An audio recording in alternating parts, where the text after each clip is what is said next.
This is World News Tonight. Inside the chaos, America's ally Egypt erupts in violence today. Gunfire, tear gas, families caught in the crossfire, and tonight the United States must decide what to do next. From ABC News, World Headquarters, this is ABC World News with Diane Sawyer. And good evening to all of you. And tonight we are all watching the raw chaos in a country America needs as a friend. Egypt, with the world's largest Arab population, so crucial to stability, democracy, and America's fight against terror. And all day, these are the images that have been pouring in. A woman protecting an injured man by defiantly blocking an army bulldozer. A police vehicle being pushed from a bridge, falling 50 feet to the ground, and we could hear the sounds of firepower and fear. That is what you heard throughout the city of Cairo today, thousands running for their lives. And ABC's Mohammed Lila, who knows this region so well, was right there out on the streets. The assault was vicious. Tear gas scattering crowds, including women and young children. Then came the bulldozers, raging fires, and finally this. Heavily armed police opening fire. A steady stream of casualties flooding into makeshift hospitals. This footage shows moments of terror. A sniper on a rooftop calmly takes aim, firing into the crowd. Each time the violence appeared under control, it flared up again. As we're walking closer to the scene of the violence, we can actually feel the thickness of the tear gas in the air, and you can hear gunshots still ringing out. Ordinary Egyptians caught in the crossfire. One young woman showed us the view from her window, chaos and bloodshed, too afraid to speak to us on camera.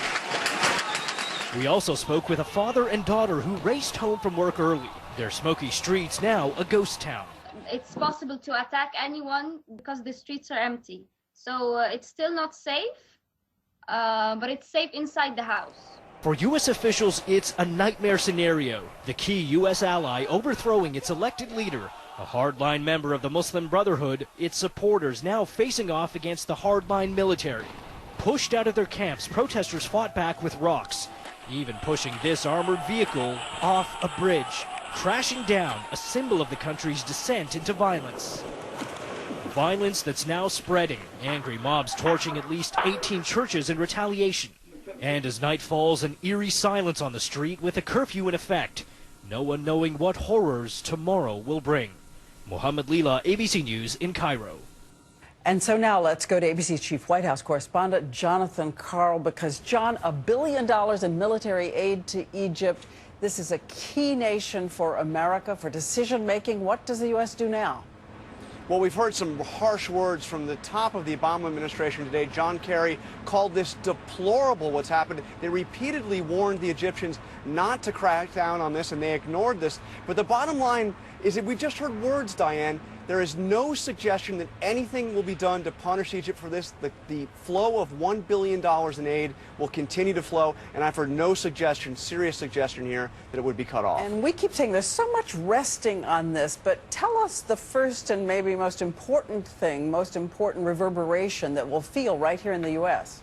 Well, just think of the terror threat. The fear here is that chaos in Egypt will spread throughout that region. This is the most important, biggest country in the Arab world by far. The fear is that chaos breeds extremism, which breeds terrorism. And you saw what happened when we had a global terror threat that shut down all of our embassies.